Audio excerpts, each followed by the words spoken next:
To work along with this lesson, open the project file 8B.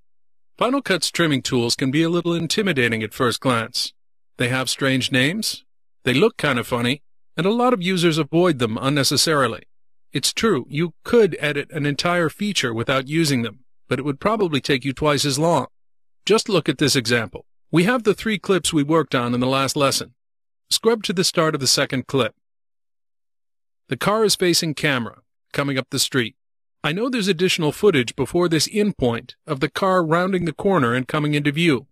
I want to maintain the duration of the clip and the position of the surrounding clips, but I want the middle clip to start 2 seconds sooner. Down arrow to the end of the clip, then shift left arrow twice to go back 2 seconds. And let's count the steps it takes to perform this edit. 1. Hit Ctrl V to make a blade edit at the playhead position. 2. Select the last part of the clip. 3. Hit delete. 4. Select the remaining part of the clip. 5. Drag it right to close the gap. 6.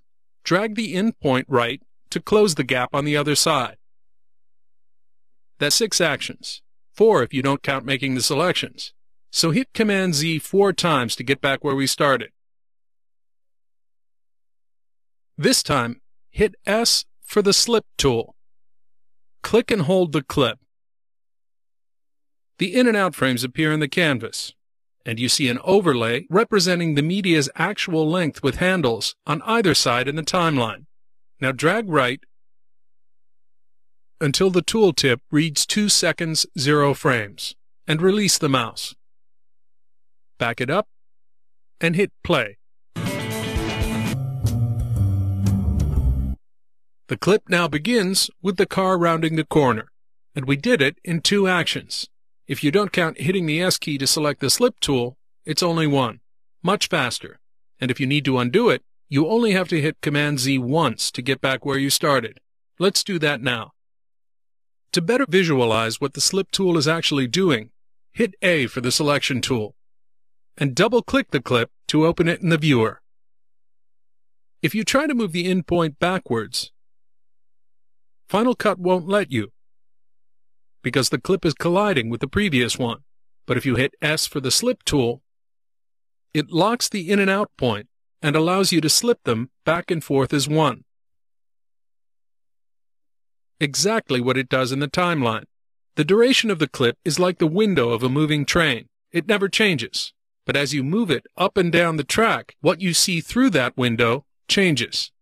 Watch the end point, and when you see the car halfway around the corner, release the mouse. Make sure the timeline is active. Use the up arrow key to go to the first frame of the clip. Now use the left and right bracket keys to slip the clip in 1 frame increments. Watch the canvas to see the results. Use Shift left bracket and Shift right bracket to slip by the default trim size of 5 frames. You can also slip multiple clips at the same time, on the same track or over multiple tracks. With the slip tool active, click each clip in turn and drag them all the way to the right, so that each one begins on the first frame, which you can see by the handle length overlay. Now hit Command A to select all. Enter -3 period, and hit return. Click on the clips with the slip tool, and you can see that each clip has been slipped 3 seconds. Let's try another trimming tool. Hit the S key twice for the slide tool. With a slide edit, the duration and content of the clip doesn't change, only its position. The duration of the surrounding clips adjusts accordingly. Drag the middle clip to the left and release the mouse. The first clip is now shorter, and the third clip is longer, but the overall duration of the 3 clips is unchanged. Let's try it again, moving to the right. And this time, take a look at the display in the canvas. It shows the out point of the clip on the left and the in point of the clip on the right. Hold the Command key to temporarily activate the selection tool. and select the middle clip. Release the Command key. You can slide the clip using the bracket keys, or Shift left bracket or Shift right bracket. And of course, numeric entry works as well. Try typing -2 period and hit return. As you can see, these trimming shortcuts and techniques perform differently depending on which trimming tool is selected, and we'll see more of that in the next lesson.